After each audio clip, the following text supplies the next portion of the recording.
Hello दोस्तों, नमस्कार। मैं हूं मुकेश कुमार। आपका स्वागत है अपने यूट्यूब चैनल एमएस क्लासेज में। जी हाँ दोस्तों, आज हम आपके सामने कक्षा 10 के गणित का जो ट्रिग्नोमेट्री का चैप्टर है, प्रश्नावली 8.2, उसके कुछ महत्वपूर्ण प्रश्नों के साथ उपस्थित हैं। देखिए बच्चों, जैसे हर चैप्टर का प्रत्येक सवाल नहीं लगाया जाएगा, हाँ उसमें से जो महत्वपूर्ण क्वेश्चन है उस क्वेश्चन को तो कतई नहीं छोड़ा जाएगा, ये भी बात है। और एक बात और है, हम ऐसे प्रश्न को उठाएंगे जैसे आप देख रहे हैं कि निम्न के मान बताइए। ये पहला हो गया, पहले का ये पहला है, ये पहले का तीसरा है। यदि आप ये 2 सवाल समझ लेते हैं तो इसमें बाकी जो 2 सवाल बच जाएंगे उसको आप बड़े आसानी से लगा ले जाएंगे। तो मेरा कहने का तात्पर्य ये है कि ऐसे सवाल को लेकर आया जाएगा जिसके आधार पर और सवाल हैं, तो 2 सवाल बता दिया जाएगा तो अन्य सवाल आप हल कर सकते हैं। और दूसरी बात, जो कठिन है, जिसको बच्चे नहीं समझ पाते हैं या नहीं समझ में आता है, उस सवाल को तो बिल्कुल लेकर आया जाएगा।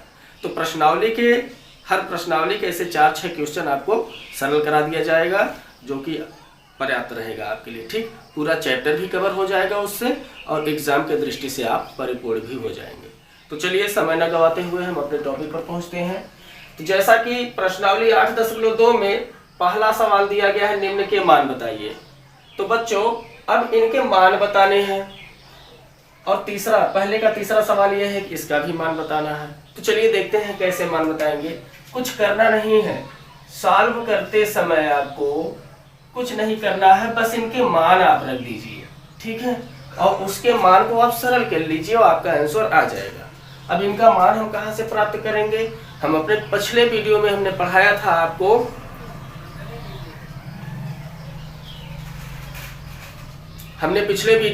पढ़ाया था कि टेबल, ठीक, त्रिकोणमितीय अनुपात का मान कैसे निकालना है। तो वहां से आप पढ़ सकते हैं, आप याद कर सकते हैं, समझ सकते हैं।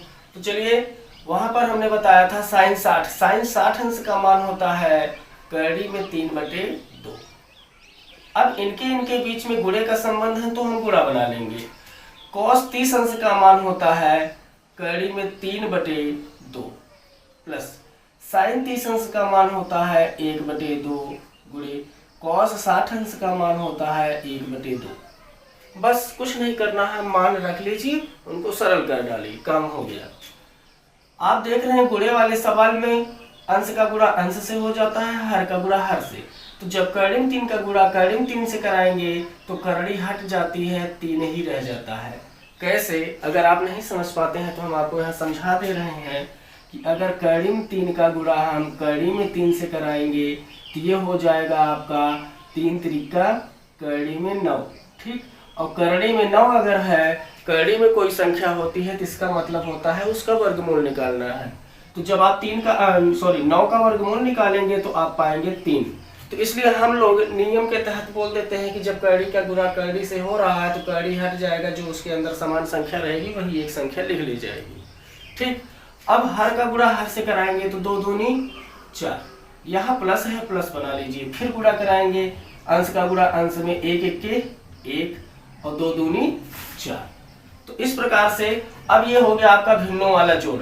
अब भिन्नों वाले जोड़ में आपको बताया गया है कि अगर हर समान है तो हर को लिख लिया जाता है, अंश डायरेक्ट जुड़ते या घटते हैं। तो 3 1 प्लस कर देंगे, 3 + 1 3 और 1 हो जाएगा आपका 4, और बटे यहाँ आपका 4 दिया गया है। जब इनको कैंसिल कराएंगे तो आपका मान क्या हो जाएगा? 1। अर्थात ये आपका आंसर प्राप्त हो गया और इनका पूरा मान आ गया 1। कठिन नहीं था बच्चों, अगर आप ध्यान से समझेंगे तो जरूर आपको समझ में आएगा। दुनिया में ऐसा कोई चीज ही नहीं है जो इंसान ना समझ सके, बस जरूरत है कॉन्सेंट्रेट होकर समझने की, ठीक है। टीचर कोई भी हो, चाहे हम हो या कोई भी हो, हर टीचर अपना पूरा प्रयास करते हैं कि हम बच्चों को अच्छे से अच्छे समझा दें, और हर टीचर अच्छा समझाते हैं। बस आपका ध्यान अगर केंद्रित है, कॉन्सेंट्रेट है, आप समझ पा रहे हैं तो वही आपके लिए बेहतर है, ठीक है। तो चलिए देखते हैं दूसरे सवाल पर आते हैं। अगर हम दूसरे सवाल को यहाँ सॉल्व करते हैं तो हम पाएंगे हम फिर वही बात दोहरा रहे हैं कि cos 45 बटे sec 30 प्लस cos 30 दिया गया है। कुछ नहीं करना, इनका मान रख दीजिए, उनको सरल कर लीजिए, आपका आंसर आ जाएगा। ठीक है, तो चलिए देखते हैं। cos 45 अंश का मान होता है 1 बटे करड़ी में 2 पूरे का बटे। sec 30 अंश का मान होता है, याद किए होंगे तो आप लोग बता सकते हैं, sec 30 अंश का मान होता है 2 बटे करड़ी में 3। क्या होता है? 2 बटे करड़ी में 3। ठीक है, चलिए प्लस cosec 30 अंश का मान होता है, cosec 30 अंश का मान होता है 2। क्या होता है? 2। अब हम इनका बटे 1 करा सकते हैं।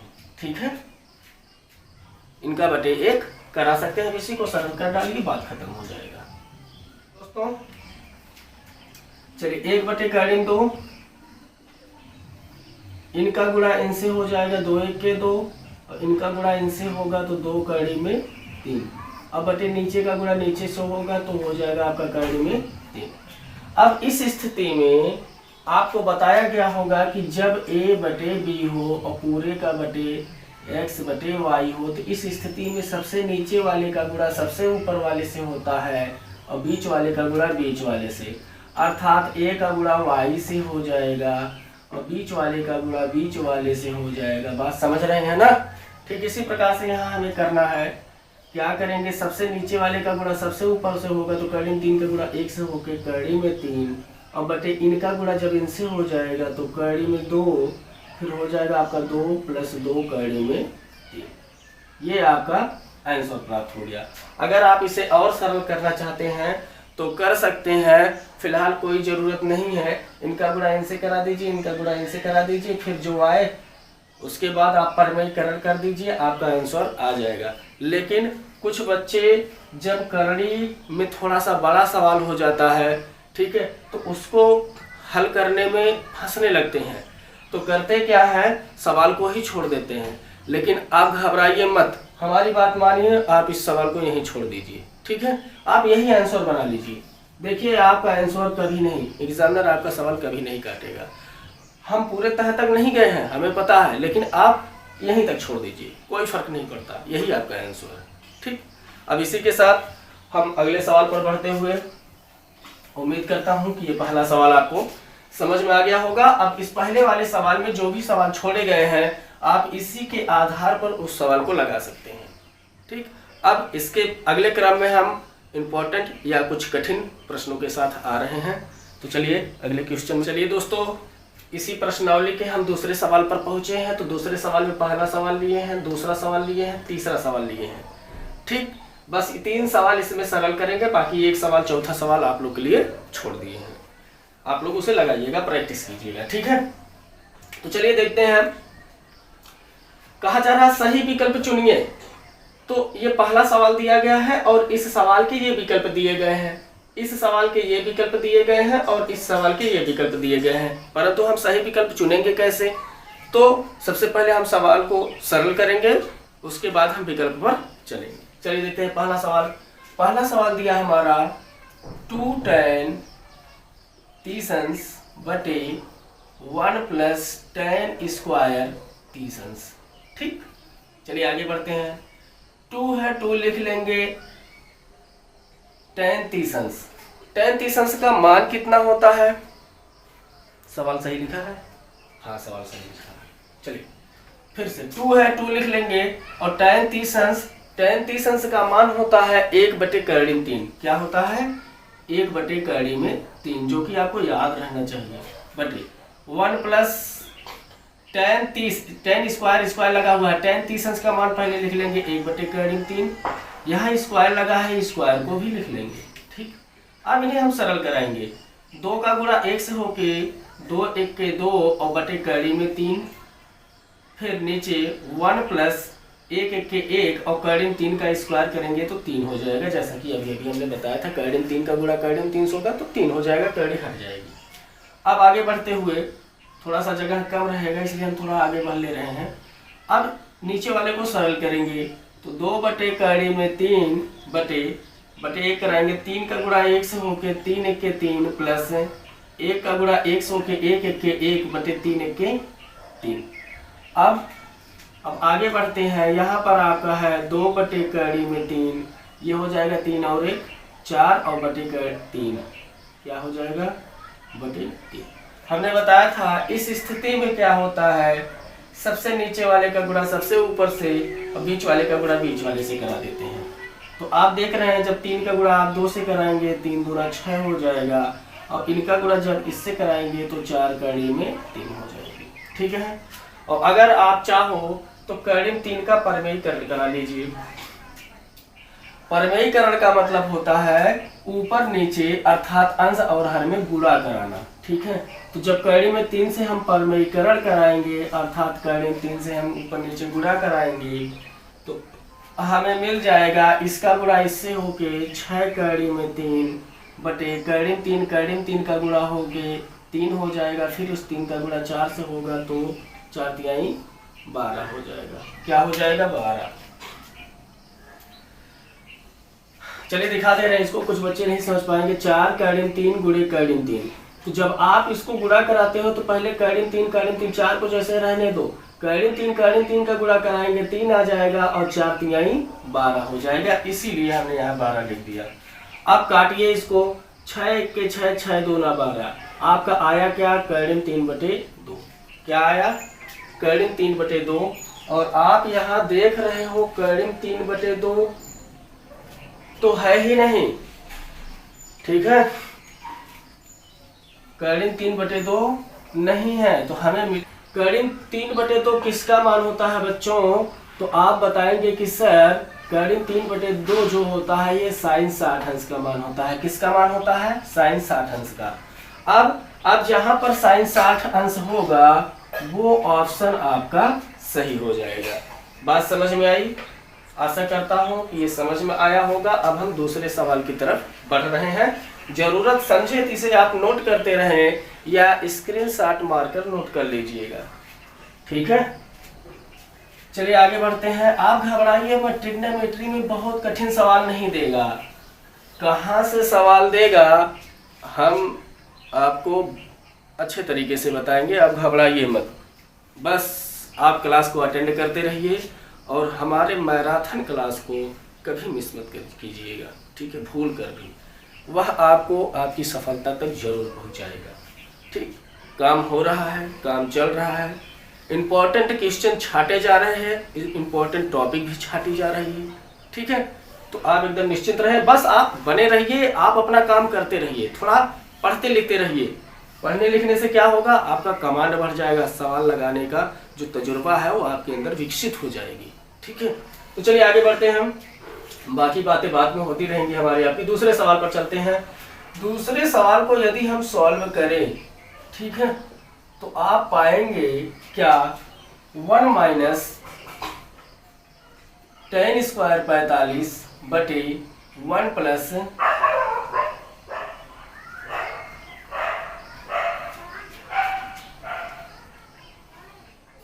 ठीक। तो चलिए इस सवाल को हम सरल करते हैं, कुछ नहीं करना है बच्चों, बस 1 है 1 लिखिए, माइनस tan 45 अंश का मान होता है 1, स्क्वायर लगा है तो 1 का स्क्वायर कर देंगे बटे 1 प्लस tan 45 अंश का मान 1 होता है, स्क्वायर लगा है तो स्क्वायर करना नहीं भूलेंगे। अब 1 माइनस 1 का स्क्वायर 1 होता है, 1 प्लस 1 का स्क्वायर 1 होता है।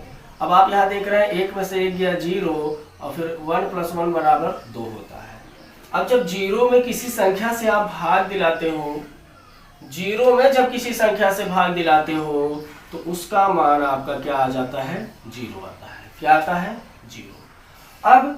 अब ये 0 किसका मान हो सकता है आपको खोजना है। 0 किसी का मान नहीं बल्कि 0 यहाँ पर दिया ही है, ये आपका डी वाला ऑप्शन सही हो जाएगा। ठीक। अब हम अगले सवाल पर चलते हैं, समझ में आया? अब अगले सवाल पर चलते हैं जो कि काफी इंपॉर्टेंट है आपके बहुविकल्पी वाले प्रश्न के लिए। ये आपके बहुविकल्पी वाले प्रश्न के लिए काफी इंपॉर्टेंट साबित होगा, इसको ध्यान से देखिएगा, सुनिएगा। आपका दिया गया है, अगर हम तीसरे सवाल को सॉल्व करें तो तीसरे सवाल में आप देखेंगे दिया। दोस्तों जैसा कि हमने बताया आपको, ये तीसरा सवाल आपके बहुविकल्पी प्रश्न के लिए काफ़ी महत्वपूर्ण साबित हो सकता है। ठीक है, तो चलिए इसको देखते हैं। तीसरे सवाल की तरफ आते हैं। तो ये है आपका साइन 2a बराबर 2 साइन a। अब इसको कैसे हल करेंगे? देखिए, एक सूत्र होता है, फार्मूला होता है, साइन 2a बराबर होता है 2 sine a into cos a। ठीक, इस फार्मूला को आप लोग याद कर लीजिएगा, बस और कुछ नहीं करना है। साइन 2a की जगह लिखना है हमें 2 sine a into cos a बराबर यहाँ क्या दिया है 2 साइन a। कुछ मत कीजिए, कॉस a बराबर, अब ये 2 साइन सजाती हैं, इनको पक्षांतर कर दीजिए।